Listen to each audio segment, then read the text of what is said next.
주님의 뜻 이루어지기를 원해서 이 아침에 나왔습니다. 고요한 시간입니다. 우리의 진흙과 같은 존재의 하나님의 형상을 불어넣어 주시기를 원합니다. 조용히 고개 숙입니다. 우리 마음속을 살펴주셔서 더럽고 추잡하고 분노하고 우리 자신이 통제할 수 없는 우리의 마음을 주님이 다스려 주시기를 원합니다. 우리의 연약한 몸, 병든 몸, 상처받은 영혼을 주님의 권능의 손으로 만져주셔서 안찰해 주시고 안수해 주셔서 강건해지기를 원합니다. 오늘 우리의 삶을 하나님의 뜻, 주님의 길을 걸어가는 삶을 살기를 원하오니 주님 오늘도 저에게 말씀해 주시고 기도하는 가운데 저희를 치료하여 주시옵소서. 저희 가정을 고쳐 주시옵소서. 이 나라 민족을 주님의 길 걸어가는 민족이 될 수 있도록 역사하여 주시옵소서. 예수님의 이름으로 기도하옵나이다. 아멘. 계속해서 사무엘상 20장 18절 말씀부터 34절까지 말씀이 되겠습니다.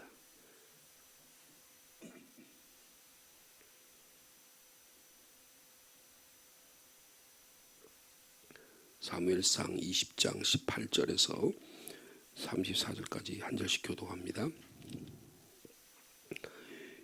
요나단이 다윗에게 이르되 내일은 초하루인즉 내 자리가 빔으로 내가 없음을 자세히 물으실 것이라.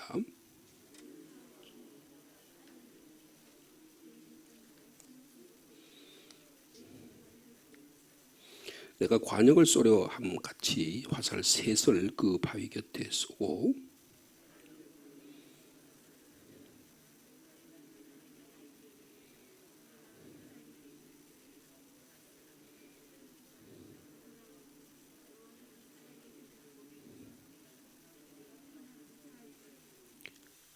만일 아이에게 이르기를 보라 화살이 내 앞쪽에 있다 하거든 내 길을 가라 여호와께서 너를 보내셨음이니라.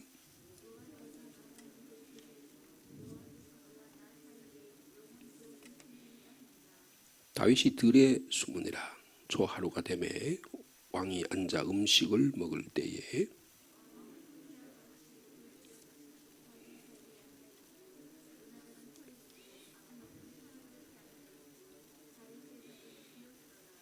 그러나 그날에는 사울이 아무 말도 하지 아니하였으니 이는 생각하기를 그에게 무슨 사고가 있어서 부정한가 보다 정령이 부정한가 보다 하였음이더니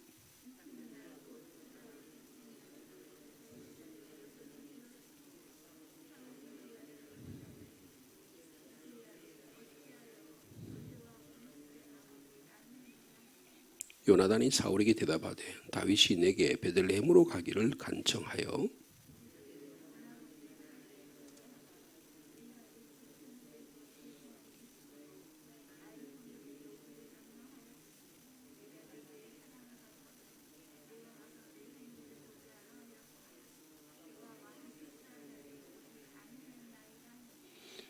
사울이 요나단에게 화를 내며 그에게 이르되 패역무도한 계집의 소생아 내가 이새의 아들을 택한 것이 내 수치와 내 어머니의 벌거벗은 수치됨을 내가 어찌 알지 못하냐.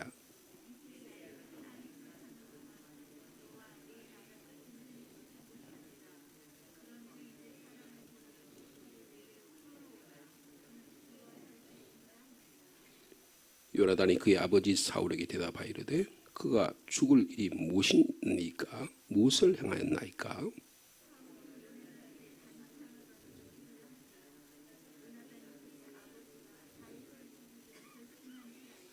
34절 말씀 같이 읽습니다. 심히 노하여 식탁에서 떠나고 그들의 둘째 날에는 먹지 아니하였으니 이는 그의 아버지가 다윗을 욕되게 하였으므로 다윗을 위하여 슬퍼함이었더라. 아멘.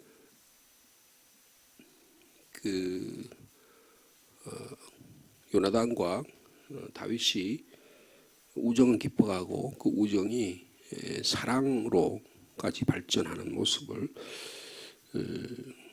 지금 보게 되었습니다. 하나님의 이름으로 서로 맹세를 합니다.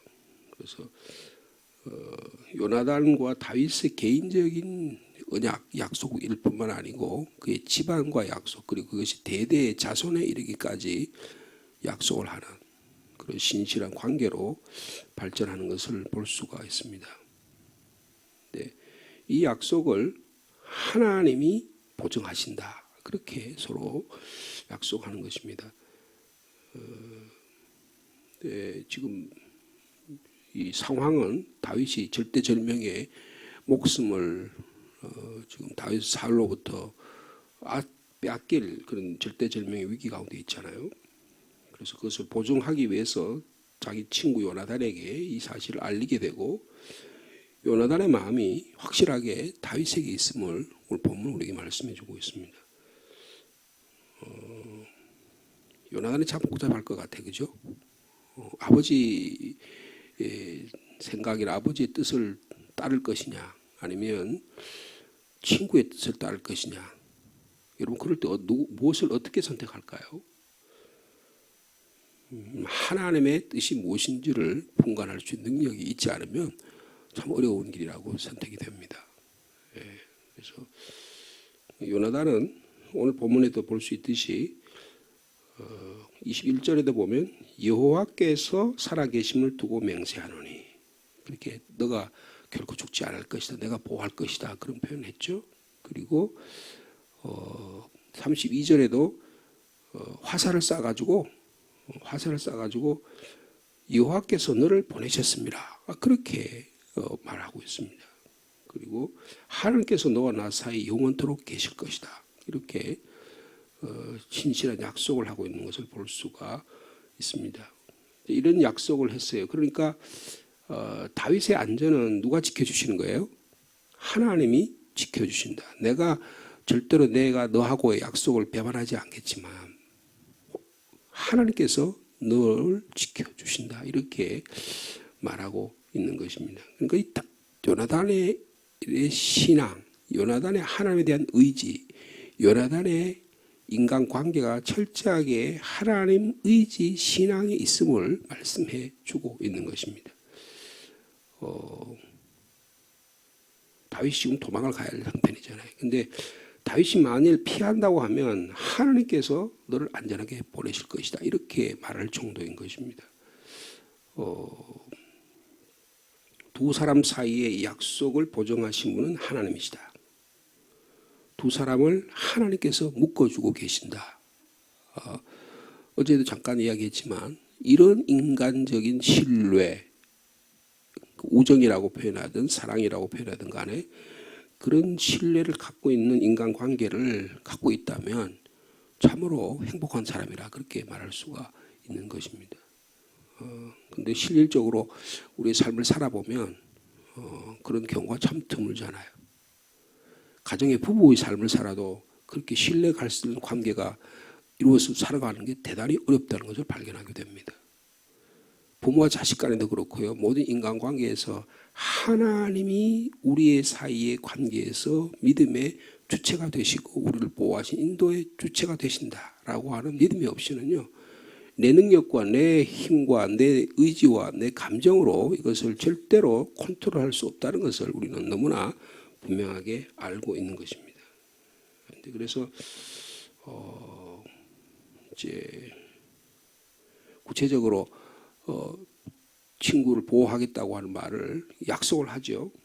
그게 이제 아버지가 이제 초하루가 되면 참모회의를, 가족회의를 열어요. 그래서 지금 올 본문에 가족회의 열리는 장면이 거기 나와 있죠. 25절에 음식 먹는, 초하루가 되니까 음식 먹는데 다윗은 들에 숨어 있고, 25절에 왕이 평시와 같이 벽 곁 자리에, 자기 자리에, 왕의 자리에 앉아 있고, 그 다음에 요나단은 지금 현재 서 있다 그랬죠. 그리고 아브넬은 군사령관이에요.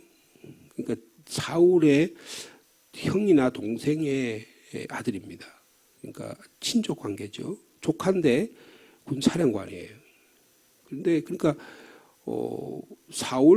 왕 사울, 아들 요나단, 군사령관 아브넬, 그리고 또 군을 통치하고 있지만 자기의 사위가 되는 다윗, 이렇게 네 명이 모든 나라를 다스리는 핵심적인 사항이에요. 근데 그게 누가 비어 있어요? 다윗이 비어 있다 그런 것입니다. 요나단은 서 있어요. 그런데 첫날에 식사를 하는데 다윗이 오지 않습니다. 사울이 인내를 가지고 기다려요. 무슨 사고가 속으로 생각하는 거죠. 이 재미있어요. 내면의 세계를 이야기하는 거예요. 내면의 세계를. 무슨 일일까? 무슨 사고가 났나? 부정한 일이 있어가지고 이 식사에 못 오나?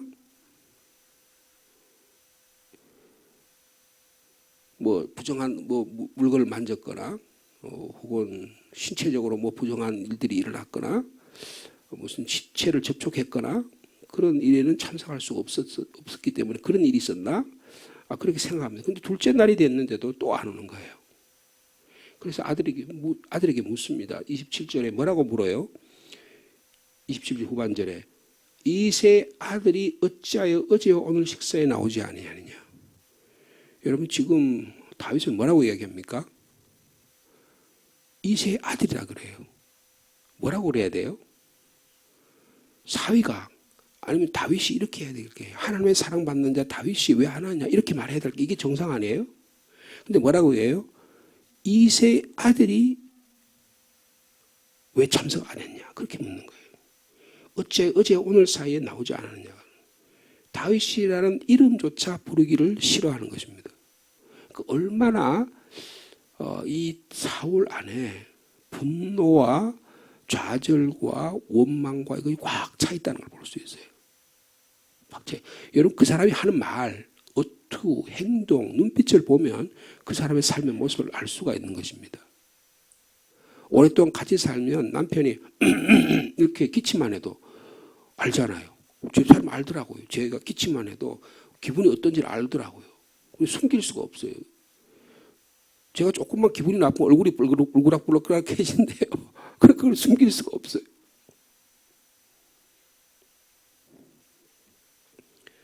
그래서 지금 요나단이 설명을 하죠. 변명을 합니다. 가족 모임이 있어서 지금 베들레헴에 간 것 같습니다. 형들이 오라고 그래가지고 그래서 식사 자리에 오지 못했습니다. 그러니까 여러분 30절에 보십시오. 이제 다윗과 요나단이 확인한 결과가 나와요. 아버지의 의중이 여기서 드러나게 됩니다. 어떻게 됩니까? 사울이 요나단에게 화를 냅니다. 무엇에 대한 화일까요? 자, 그 화에 대한 내용이 나와요. 화를 내며 그에게 이르되 폐역 무도한 계집의 소생아. 누구한테 하는 이야기예요? 지금 누구한테 화를 내는 겁니까? 다윗한테 화를 내는 겁니까? 아들한테 화를 내는 거예요? 여기 지금 폐역 무도한 계집의 소생이 누구예요? 자기 아들입니다. 그러면 자기 아내를 뭐라 그러는 거예요? 폐역 무도한 계집이에요. 그러니까 자기가 안에 분노가 있으니까 그 다음에 뭐라 그랬어요? 네가 이세 아들을 택한 거기도 다윗이라 그러지 않죠? 이세 아들을 택한 것이 너의 수치와 그 다음 뭐래요? 내 어머니의 벌거벗은 수치, 여인의 수치스러운 부분을 이야기하는 거예요. 그러니까 이 사람의 내면이 얼마나 분노로 꽉 차 있는 걸 볼 수 있는 거예요. 아들에게 욕을 퍼붓습니다. 여러분, 아들에게 욕을 퍼부을 정도면 어느 정도의 분노가 찼을까요? 자기 아내를 욕을 보이는 거예요.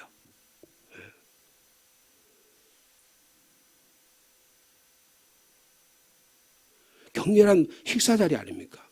아침에 식사를 하는데 첫날은 그래도 조용하게 지냈어요. 둘째 날 이야기하다가 식사가 갑자기 이야기하다가 갑자기 사울이 화를 냅니다. 그런데 아들을 향해서 분노하면서 화를 내요. 폐역무도한 계집의 소생아라고 불러요. 그 이세 아들 그 엑세스 어디 갔어? 이렇게 얘기하는 거야. 지금 여기 점잖게 써 있어 그렇지 그냥 온갖 욕설과 모든 걸 다 퍼붓다 그런 뜻이에요.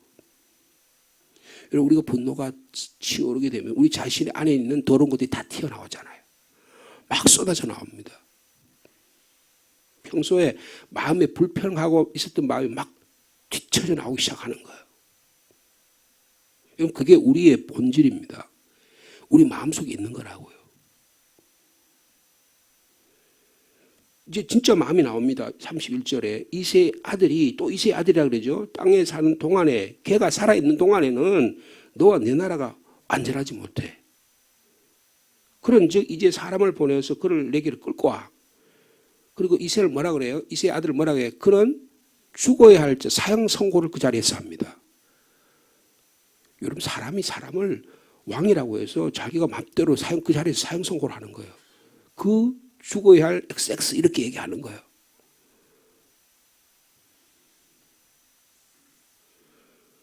지금까지 앓고 있던 온갖 마음의 상처와 분노심이 한꺼번에 표출되는 겁니다. 자기를 컨트롤하지 못하는 거예요. 사울은 아들 요나단에게 다윗이 살아있는 동안에는 요나단 네가 왕권을 절대로 가질 수 없다. 그러니까 그는 죽어야 된다. 죽이자. 끌고 와라.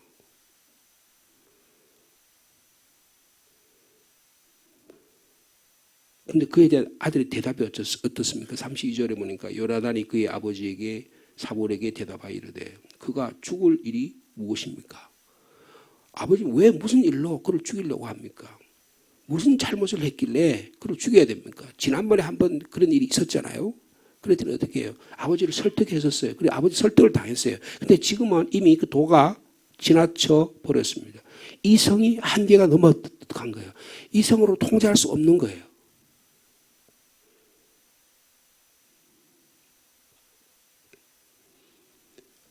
여러분 보십시오. 이 사울의 이 분노가 얼만큼 극에 달했느냐. 34절 사울이 누구에게 창을 던집니까? 자기 아들 요나단에게 창을 던집니다. 그러니까 도저히 할 수 없는 일이 일어나는 거예요. 자기의 유일한 희망이잖아요. 유일한 국가의 희망이잖아요. 사울의 입장에서 보면. 근데 그 희망을 자기가 없애는 거예요. 여러분 인간은 그만큼 어리석습니다. 그만큼 자기의 분노가 표출돼서 분노가 조절되지 못하면 이런 엄청난 일이 일어나는 거예요. 이거를 좀 이 큰 흐름에서 보면 어떻게 해요? 하나님이 사울을 버리시는 거예요. 하나님이 사울을 버리시는 거예요. 여러분 우리의 분노는 단순히 감정이 아닙니다. 하나님과의 관계예요. 하나님 우리를 버리신다고 하는 것을 보면 얼마나 두렵겠어요. 내가 누구로부터 버림받고 있다. 근데 그게 내 분노가 하나님으로부터 버림받은 어떤 큰 표시라고 했을 때 얼마나 두렵겠어요. 근데 이 사울이라는 인간은 그걸 모르는 거예요. 그 스스로가 하나님으로 떠나는 것입니다. 근데 또 하나의 분노가 나타나요. 여러분 30절에는 사울이 요나단 아들에게 화를 내는 장면이 나오는데 그 다음에는 34절에 누가 분노해요? 아들 요나단이 심히 분노를 표출합니다. 그 분노를 표출하는 행동은 어떻게 해요? 그 앉은 둘째 날 식탁에서 떠납니다. 그 다음 날 또 식탁에 아예 있지만 먹지를 않습니다. 여러분 사울의 분노는 이 다윗에 대한 질투와 다윗에 대한 증오에서부터 비롯된 거예요. 비교의식에서 비롯된 것입니다. 하나님에 대한 불신에서 비롯되는 거예요. 하나님이 다윗을 통해서 역사하는 것을 인정하고 싶지 않은 거예요. 여러분 가인이 분노해서 어떻게 됐어요? 그 결과가요. 자기 동생 아벨을 죽였습니다. 우리는 수없이 분노합니다. 실질적으로 우리의 손과 무기를 가지고 상대방을 죽이지는 않았지만 말로 수없이 사람을 죽입니다. 그럼 어떻게 해야 돼요? 그 분들을 해결하려면 여러분 용서를 구해야 되는 거예요. 내가 잘못했다고. 내가 화를 내서 미안하다고. 여러분 남자의 자존심이 얼마나 강하고 여자의 자존심이 얼마나 강한지 모르지만 남편의 자존심이 얼마나 강하고 아내의 자존심이 얼마나 강한지 모르지만 부모의 자존심이 얼마나 강한지 모르지만 하나님으로부터 내가 떠난다. 하나님부터 버림을 받는다고 생각한다면 그걸 아내에게 남편에게 자녀에게 누군가에게 잘못했다고 말해야 되지 않을까요? 사울이 못하잖아요. 근데 이게 지금 여기 이래서 그랬지 사울은 이게 습관성이 된 거예요. 이게 그냥 병같이 나타나는 거예요. 그냥 반복적인 이런 게 나타나는 거예요.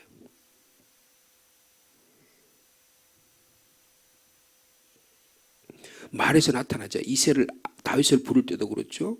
그리고 자기 아들을 부를 때도 그렇죠. 이제는 뭐 도저히 통제할 수가 없는 거예요. 근데 이번에는 요나단의 분노가 나타납니다. 이거 무슨 분노인가요? 다윗을 위한 분노예요. 이걸 거룩한 분노라고 말합니다. 의로운 분노예요. 여러분 화가 다 나쁜 게 아닙니다. 여러분 주님도 분노하셨어요. 예루살렘 성이 타락해가지고 종교 제사장들이 예루살렘 성을 하나님이 예배하는 자로서 기도하는 장소가 아니고 자기의 이해관계를 하기 위한 그런 장사꾼들의 모임으로 만들어져 주님께서 채찍을 가지고 분노하셨습니다. 거룩한 분노가 있다는 거예요. 아니 제 친구 다윗이 뭘 잘못했습니까? 아버님 국가를 위해서 아버지를 위해서 충성한 것밖에 뭘 잘못했습니까? 당신의 사위 아닙니까? 겨우 분노하는 표현이 식탁을 하지 않고 먹지 않고 다윗을 위해 슬퍼했다는 거예요. 여러분 이 장면에서 우리가 볼 수 있는 것은 뭐냐면 하나님의 마음이 어떠냐를 살펴볼 수 있는 귀한 기회가 되는 것입니다. 여러분 사울이요 하나님의 마음을 알았더라면 하나님의 지금 이 모든 길 가운데서 하나님 어떤 선택을 하시고 하나님 어떤 일들을 나에게 살펴보고 계시냐를 알았더라면 아마 돌아올 기회가 있었을 거예요. 그런데 사울은 너무 먼 길을 떠나버리고 맙니다. 그리고 어떻게 이제 남은 또 계속 왕으로서의 일을 합니다. 체면도 지키고 다 해요. 그런데 어떻게 해요? 너무 멀리 떠나버리는 거예요. 그러니까 자기의 삶을 자기 자신이 컨트롤할 수 없는 지경까지 이르게 되어버리고 만 것입니다. 하나님은 다윗을 선택하셨어요. 그런데 아들 요나단도 누구를 선택해요? 아버지를 선택하지 않고 다윗을 선택합니다. 왜 그렇습니까? 그게 하나님의 길이기 때문인 것입니다. 여러분 하나님의 길을 선택할 수 있는 지혜로운 저와 여러분 되길 바랍니다. 어렵잖아요. 인정에 이끌릴 수 있죠. 자존심 때문에 내 그걸 버릴 수 없죠. 그럼 그걸 적당하게 잘 포장해요. 합리적인 이유와 근거를 제시합니다. 여러분 1922년에 우리나라가 일본에 압제해 있을 때 변영로라고 하는 신이 있어요. 나라는 벌써 1910년에 하면 잃어버린 지 10년이 지났죠. 이 사람은 문학을 아는 사람이니까 나라에 대한 아주 예민한 촉각을 갖고 있는 사람이에요. 이 사람은 그래서 할 일이 뭐냐 하면 술 마시는 겁니다. 그리고 오상순이라는 그런 또 시인이 있어요. 제가 고등학교 때 국어 선생님이 저희들에게 들려준 말인데 그 오상순이라는 사람은 포가 말이에요. 꽁초예요. 꽁초. 담배 피우는 전문가예요. 그리고 이 변용로는 수주 변용로라고 합니다. 술꼬래. 그 뭐냐면 나라를 잃어버렸으니까 담배 피우고 술 마시는 것밖에 할 일이 아무도 없는 거예요. 사람들이 겉으로 보면 저거 담배 꼴초고 저거는 술 주정뱅이 같지만 사실은 나라 잃어버림에 대한 표현하는 방법이 없어서 그런 거예요. 그래서 하루는 마포 나룻가에서요. 그 배를 띄워가지고 이렇게 썰물이 빠지면 그 배가 쭉 내려가면요. 저 마포 나루 아시잖아요. 여의도 앞에. 그 옛날에는 거기 그 나루가 있었어요. 그러면 배들을 따가지고 이제 뭐 새우젓이라든지 젓갈이나 고기를 잡아가지고 그 마포 나루에 오면 그 마포 나루에서 물건을 사가지고 이제 사대문 안에다가 고기를 파는 거예요. 근데 그 배를 띄워가지고 썰물이 되면 그 배에서 꽁초 오상순은 담배를 피우고 수주 병료는 술을 마시면서 쫙 내려갑니다. 그럼 그냥 쭉쭉쭉 떠내려가는 거예요. 그럼 어디까지만 강화도까지 떠내려간대요. 배가요. 그럼 다시 이제 밀물이 되면 그게 다시 올라옵니다.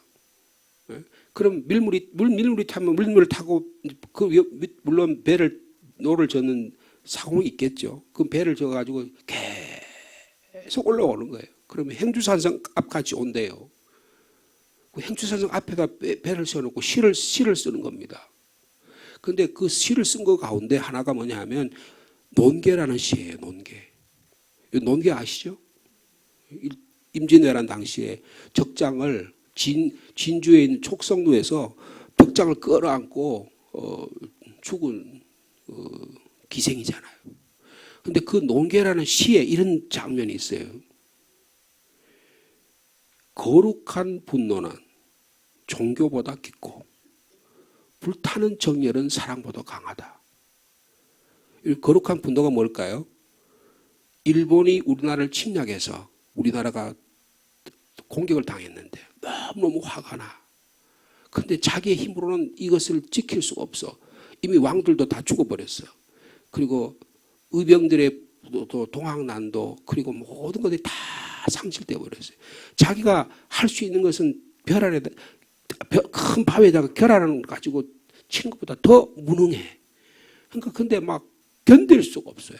그걸 어떻게 거룩한 분노를 이 일본에 대한 억압에 대해서 어떻게 여인으로 살 수 있는 게 아무도 없어요. 자기 몸을 던져서 겉으로 보면 나라의 그 일본 장수에게 몸을 파는 것 같은 그런 행위지만 어떻게 거룩한 분노를 표출하는데 근데 그게 뭐라고 같다고요? 종교보다 깊다. 불타는 정이 나라를 조국을 사랑하는 마음은 남녀 간에 사랑하는 사랑보다 더 강하다. 이게 거룩한 분노라는 말을 해요. 그 선생님이요. 그때 읽어줬던 기억이 지금도 생생해요. 야, 나라를 위해서 거룩한 분노를 옳은 것을 위해서 거룩한 분노를 가질 수 있다면 얼마나 멋있는 인생일까. 여러분 오늘 본문에 보면 그렇게 보면 아버지의 이 분노에 대해서 아들이 분노로 답합니다. 여러분 무슨 말이에요? 거룩한 분노가 있을 수 있다는 거예요. 거룩한 분노가 있을 수 있다. 근데 아버지는 자기의 욕망을 표출하는 분노에 불과했어요. 심리학적으로 자기를 하는 분노에. 그래서 여러분 가인이 분노해서 얼굴이 붉으라고 하니까 하나님께 뭐라 해서 너 왜 얼굴이 이렇게 붉으냐? 너 왜 그 컨트롤하지 못해? 네 앞에 선택이 있는데 너 올바른 선택을 하면 올바른 길을 갈 수 있어. 잘못된 큰 탈이 날 거야. 근데 가인이 어떻게 합니까? 잘못된 선택을 합니다. 잘못된 선택을 하는 거예요. 분노를 조절하지 못하는 것입니다.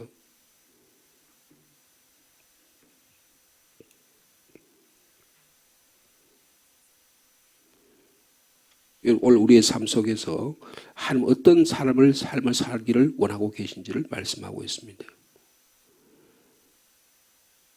아들조차도 창으로 집어 던져가지고 죽이려고 하는 분노가 거의 조정 안 되는 거예요. 미칠 듯한 증오심이 온전한 이성을까지 잃어버리는 그런 모습을 보이고 있는 것입니다.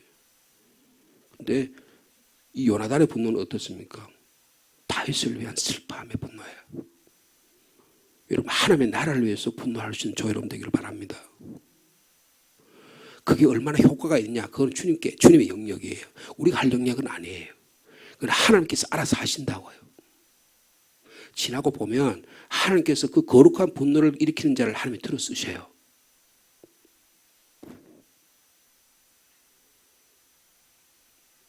여러분 하나님의 여러분 여기 오늘 본문에 보면 하나님 얼마나 상처를 받으셨을까라는 생각이 들어요. 하나님께서.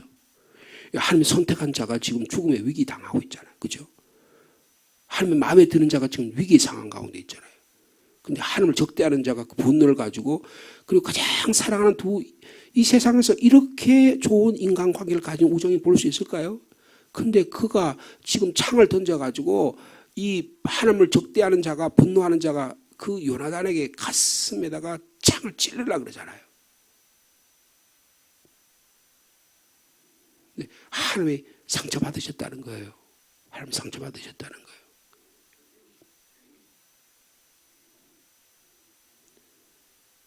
여러분 우리 날마다 선택의 길을 삽니다.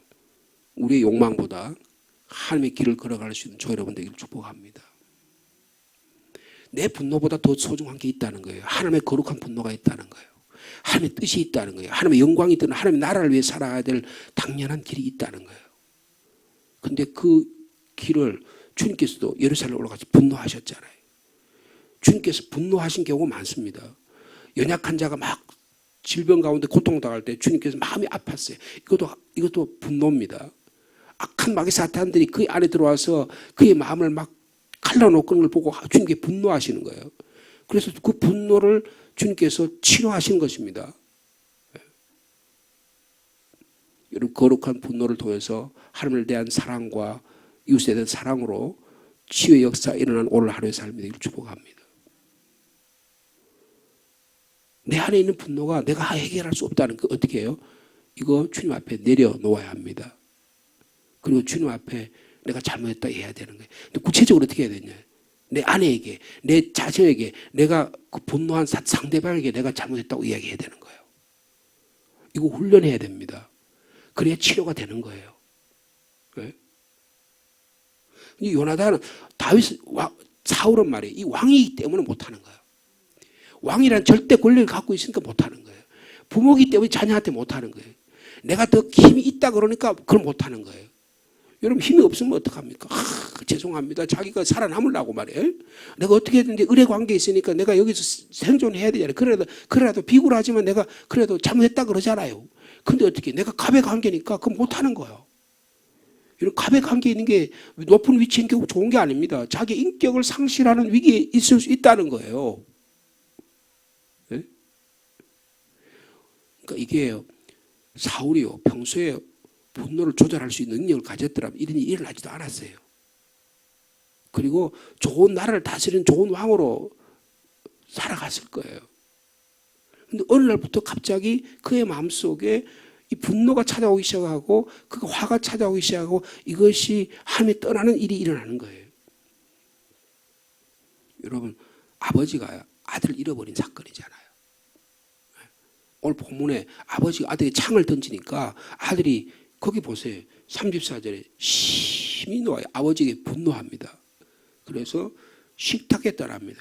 여러분, 식탁은 사랑의 관계를 말하는 거예요. 교제를 이야기하는 거예요. 그 관계가 무너지는 것입니다.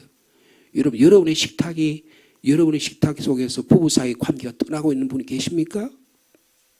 여러분의 분노를 조절하지 못해서 이 관계에서 식탁에 냉랭한 차가운 그런 관계가 지속되고 있지는 않습니까?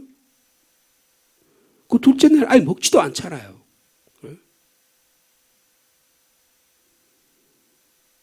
오늘 하루의 삶 속에 하나님의 거룩한 뜻을 이루어드리는 여러분 되기를 축복합니다. 식탁의 자리에 사람을 만났는데 그 마을 속에서 사랑이 오가고 친절이 오가고 감사가 오가고 기쁨이 오가면 얼마나 좋겠어요. 예수님이 부활하신 주님이 글로바와 그의 아내인지 친구인지 모르겠지만은 엠마오로 가다가 너무 하나님의 말씀이 좋으니까 저 집에 가 식사하시죠. 그래서 차린 건 별로 없지만 그래서 후닥닥 해가지고 식탁을 차립니다. 빵하고 포도주하고 그리고 쓴 나물하고 이렇게 차렸는데 주님께서 식탁 때는 그 사랑의 관계가 나타나잖아요. 예수님께서 부활하신 다음에 갈리 호수에, 디베레 호수에 제자들 찾아가지고 아침에 식탁을 밤새도록 고기를 잡아서 못 잡았는데 그 153마리를 잡았는데 그 자리에 초대해가지고 숯불을 구워놓고 생선을 구워가지고 아침 식사를 하잖아요. 여러분, 사랑의 관계가 회복되었다는 것입니다. 부활하신 주님이 우리의 식탁에 역사하는 저 여러분 되길 바랍니다. 그래 죽음이 물러가고 분노가 물러가고 화가 물러가고 화해와 용서와 사랑과 기쁨이 일어나는 우리의 삶 되기를 간절히 바랍니다. 저와 여러분이 만나는 사람을 축복하는 믿음의 사람으로 역사하기를 축복합니다.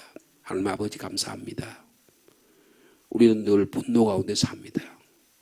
우리를 분노하게 만든 일이 너무나 많고 그것을 합리적으로 적당하게 이유를 대면서 자기 자신을 비워난 경우가 얼마나 많은 것을 저희들이 너무나 잘 압니다. 주님, 저희를 용서하여 주시옵소서. 가장 가까운 사이에 이 분노를 조절하지 못해서 우리가 얼마나 실수가 많고 우리가 얼마나 하나님 나를 떠나는 하나님의 가슴에 비수를 꼽는 그런 일이 우리가 얼마나 많이 하고 있습니까?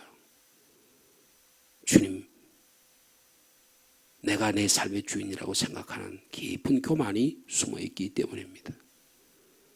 늘 비교의식 가운데 자기 동생 아벨의 제사는 받은, 자기의 제사는 안 받는다고 생각하는 열등의식 때문입니다.